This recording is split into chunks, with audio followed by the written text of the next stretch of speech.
আমরা যদি মুসলমান না হয়ে অন্য ধর্মে আসতাম, কুফরির ঘরে জন্ম নিতাম, মুশরিকদের ঘরে জন্ম নিতাম, কাফেরদের ঘরে জন্ম নিতাম, তাহলে আজকে ইসলাম মানার, ইসলাম বুঝার, ইসলামে আসার, ইবাদতে আসার সুযোগটা কত কঠিন ছিল একবার চিন্তা করেন, একবার ভাবেন।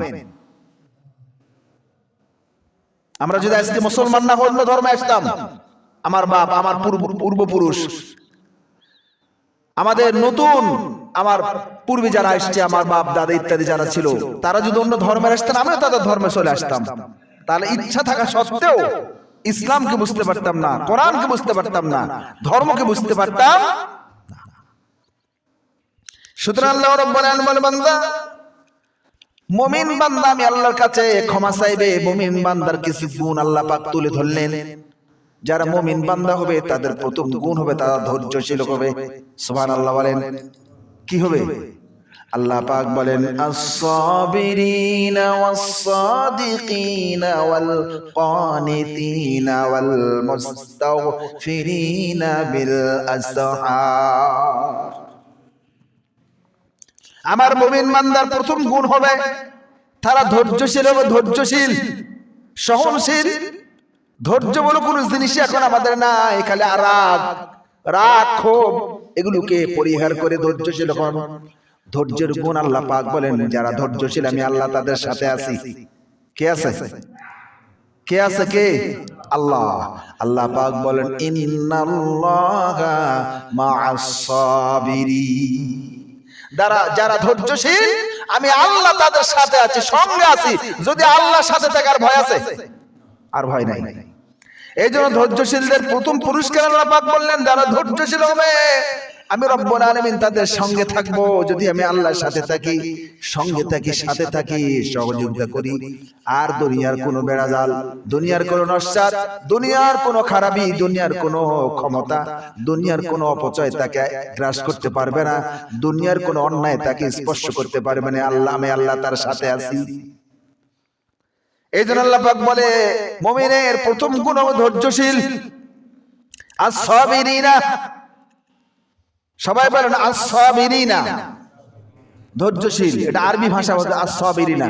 আমরা বলি না সবুর কর, অনেক সময় বলি না কথায় কথায়, আর ধৈর্য ধর, সবুর কর, সবুরে নেওয়া ফলে, মানে কি একটা ভালো রেজাল্ট হয়, ভালো ফল হয়। যারা ধৈর্যশীল তাদের সাথে থাকে কে? আল্লাহ। এরপর আল্লাহ পাক বললেন, ধৈর্যশীলের পরে আল্লাহ পাক বললেন, আমার বান্দা 2 নম্বর গুণ মুমিনের, যিনি মুমিন হবে তার 2 নম্বর গুণ হবে তিনি হবে সত্যবাদী। সুবহানাল্লাহ বলেন। আল্লাহ পাক বলেন, আস-সাবিরিনা ওয়াস-সাদিকিন। আমার বান্দার 2 নম্বর গুণ হবে, আমার মুমিন বান্দার 2 নম্বর গুণ হবে তারা হবে সত্যবাদী, সাদিক। আজ সত্য বলাটা কত কঠিন হয়ে গিয়েছে, সত্যের উপর থাকা যে কত জটিল হয়ে গিয়েছে, মনে হচ্ছে সত্যটাই খুব জটিলতা। মিথ্যা মিথ্যা মিথ্যা, হাজার মিথ্যা নিয়ে ঘুরছি আমরা, মিথ্যার বেড়াজালে ঘুরছি। এই জন্য আল্লাহ পাক বলেন, আমি রব্বুল আলামিনের 4 সত্যবাদী কেউ নাই। ওয়ামান আসদাকু মিনাল্লাহি হাদিসা। আমি আল্লাহর চেয়ে সত্যবাদী, সত্য বলার কেউ নেই। আল্লাহর চেয়ে সত্যবাদী কেউ আছে? আল্লাহ যতগুলো কথা, যতগুলো বক্তব্য, যতগুলো বাক্য, যতগুলো শব্দ কোরআনে তিনি উপস্থাপন করছেন, প্রত্যেকটা শব্দের, বাক্যের, বর্ণের, হরফের একটা জেরো যাবার ভুল হওয়ার ক্ষমতা ধরার পৃথিবীতে কারো নাই। এমন সত্য গ্রন্থ, এমন সত্য কিতাব তিনি আমাদেরকে দিয়েছেন, কোরআন। কেমন কোরআন দিয়েছেন আল্লাহ পাক বলেন,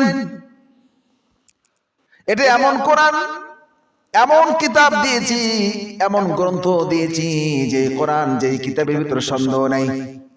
সন্দেহ আছে নাকি? এমন কিতাব আল্লাহ পাক বললেন, যালিকাল কিতাবুনা রাইবা ফীহি হুদাল লিল মুত্তাকিন। এটা এমন কিতাব যার ভিতর সন্দেহ নাই, ভুল তো দূরের কথা। এমন গ্রন্থ, এমন কিতাব আল্লাহ পাক দিয়েছেন যে কিতাবের ভিতরে, যে গ্রন্থের ভিতরে সন্দেহ নাই, ভুল তো দূরের কথা।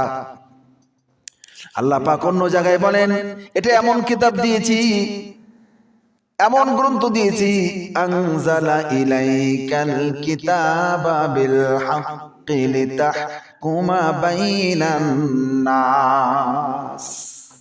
এটা এমন একটা কিতাব দিলাম, আনজালা ইলাইকাল কিতাবা বিল হাক্কি, যতগুলো কিতাব পূর্বে এসেছিল সমস্ত কিতাবের সত্যায়ন করে এমন একটা কিতাব, এমন একটা কিতাব দিয়েছি যেই কিতাবে সন্দেহ নাই, সত্য কিতাব। ওই কথার আল্লাহ পাক বলেন আমার বান্দার 2 নম্বর গুণ হবে, আমার বান্দা সত্যবাদী হবে, সাদিক হবে। সুবহানাল্লাহ। রাসূল করিম সাল্লাল্লাহু আলাইহি ওয়াসাল্লাম বসে আছেন, মেরাজ থেকে ঘুরে এসে মসজিদে নববীতে ফজরের নামাজ পড়ে বসে আছে।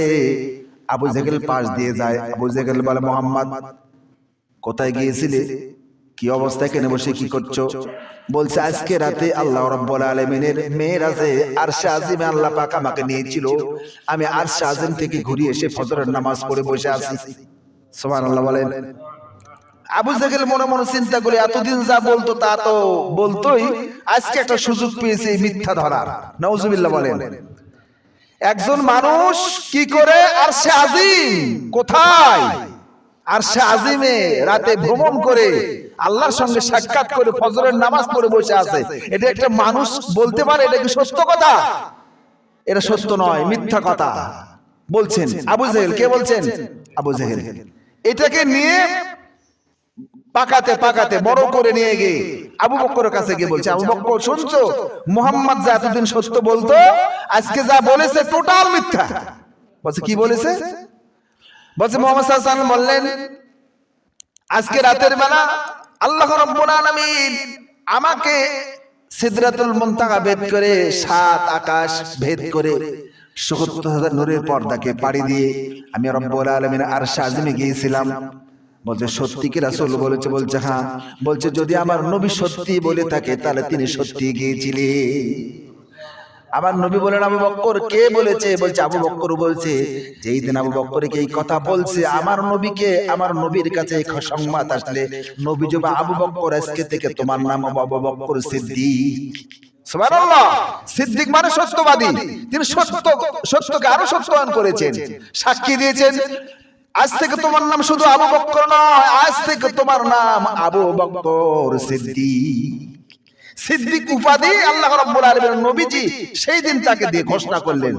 ওই কথা আল্লাহ পাক বললেন আমার বান্দার 2 নম্বর গুণ হবে সত্যবাদী, সত্যের উপর থাকবেন। সত্যের অনেক গুণ, যারা সত্যবাদী হবে রব্বুল আলামিন বলে আমার বান্দা সত্যবাদী হলে অপরাধ করতে পারবে না, অন্যায় করতে পারবে না, জুলুম করতে পারবে না। নবীজির কাছে একজন সাহাবী এসে বলেন, ইয়া রাসূলুল্লাহ, হাবিবাল্লাহ, আমি সব কিছু করব কিন্তু মিথ্যা বলবো না। বলছে হ্যাঁ, তুমি সত্য কথা বলবে, শুধু আমাকে একটা আমল দেন, কি আমল করলে আমি নাজাত পাবো? নবীজি বললেন তুমি যা করো করো কিন্তু সত্য কথা বলো। যা করো। লোকটা একটা অভ্যাস ছিল চুরির। কি অভ্যাস? চুরি করতো, চুরি। তিনি ফজরের নামাজের সময় চুরি করে আসতেছে, আজান পড়ে গিয়েছে, মালমাত্তা মসজিদের বারান্দায় রেখে মসজিদে নামাজ পড়তে ঢুকছে। চুরি করে নিয়ে এসে মসজিদে রেখে নামাজে ঢুকছে। নামাজ শেষ, যে লোকের চুরি হয়ে গিয়েছে বাড়ি, ও চিল্লাতে চিল্লাতে আসতেছে, বলছে আমার মালমাত্তা চুরি হয়ে গিয়েছে। রাসূল করিম সাল্লাল্লাহু আলাইহি ওয়াসাল্লাম বললেন, মসজিদে যে সাহাবীরা তোমরা নামাজ পড়ছো, তোমরা কি কেউ এই কাজ করেছো? ওই তো আগে বলছে হুজুর আমি সত্য কথা বলবো। ওই হাত তুলেছে, ইয়া রাসূলুল্লাহ, হাবিবাল্লাহ, আমি চুরি করেছি। যেই লোকের বাড়ি চুরি করছে ওই বলতেছে এত ভদ্র চোর, এত ভালো চোর এখনো দুনিয়ায় আছে, চুরি করে কেউ সত্য কথা বলে? বলেন, বলবে? ওই তো আগে রাসূলের কাছে ওয়াদা করেছে, রাসূল, ইয়া রাসূলুল্লাহ, হাবিবাল্লাহ, আমি মিথ্যা বলতে পারবো? রাসূল বললেন তুমি সত্য বলো। যেই লোকের মাল চুরি করলেন উনি বললেন তুমি যদি সত্যি বলে থাকো চুরি করেছো তাহলে মসজিদের বারান্দায় রেখে নামাজ এখানে এসেছো, বলছে নামাজের সময় হয়ে গিয়েছে, নামাজ পড়বো। রাসূল বলেছে আল্লাহ রাব্বুল আলামিনও বলেছে নামাজ পড়লে নাকি আর অন্যায় করা যায় না, দেখি আমার নামাজ যেদিন কবুল হয়ে যাবে সেই টাইমে আর চুরিও করব না। আল্লাহ পাক বললেন ইন্নাস সালাতা তানহা আনিল ফাহশাই ওয়াল মুনকার। মানুষ নামাজ মানুষকে অন্যায় থেকে দূরে রাখে, এজন্য নামাজ পড়তে রাসূল তাগিদ করেছিলেন। সাহাবী চিন্তা করলেন সত্যি তো চুরি করার পরে আমাকে কেউ আঘাত করলো না, প্রহার করলো না, মারলো না, সবাই ওই চোরের যিনি মালিক, ওই মালের যিনি মালিক তিনি বললেন তুমি আর চুরি করো না, আমারটা নিয়ে যাও, আজ থেকে ওয়াদা করার চুরি করবে না। তিনি বললেন যদি চুরি করার পরও ক্ষমা পেয়ে যায় সত্য বলার কারণে, আমার জীবন চলে গেল, আর কোনোদিন মিথ্যাও বলবো না, আর চুরিও করবো না। ওই কথাটা আল্লাহ পাক বললেন আস-সাবিরিনা ওয়াস-সাদিকিনা। এরপরে 3 নম্বর কথা আল্লাহ পাক বললেন আমার বান্দার 3 নম্বর গুণ ওয়াল কানিতি, আনুগত্যশীল। আনুগত্য বলতে আমরা কি বুঝি? গোলামি।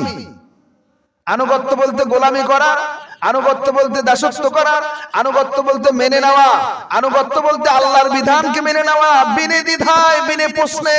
আল্লাহর বিধানকে যিনি মেনে নেবেন আনুগত্যের সাথে, আল্লাহ পাক বলে আমার বান্দারা আমার আনুগত্য করবে, আর আনুগত্যশীল বান্দাদেরকে আমি পুরস্কার দেব জান্নাত। সুবহানাল্লাহ। আনুগত্যশীল। ওয়াল কানিতিনা, আনুগত্যশীল। এখন আমাদের আনুগত্য নাই, বড়দেরকে সম্মান করি না, ছোটদেরকে স্নেহ করা হয় না, আবার বড়দেরকে সম্মান করা হয় না, ছোটদেরকে স্নেহ করা হয় না। মাঝখানে একটা শয়তানি। দেখেন আল্লাহ রাব্বুল আলামিন কত সুন্দর আমাকে ধর্ম দিয়েছেন, কত সুন্দর বিধান দিয়েছেন, বিনয় দিয়েছেন, ভদ্রতা দিয়েছেন, নম্রতা দিয়েছেন। বড়দেরকে সম্মান করতে হবে, ছোটদেরকে স্নেহ করতে হবে, যারা মুরব্বি আছে তাদেরকে তাজিম করতে হবে, সম্মান করতে হবে। এত সুন্দর ধর্ম আর পৃথিবীতে কোথাও নাই। এই ধর্মটা কে দিয়েছে? আল্লাহ। কে দিয়েছে? ইন্নাদ দীনা ইনদাল্লাহিল ইসলাম। এটা আমাদের বানানো ধর্ম না, কোন মৌলবীর ধর্ম না, কোন পীর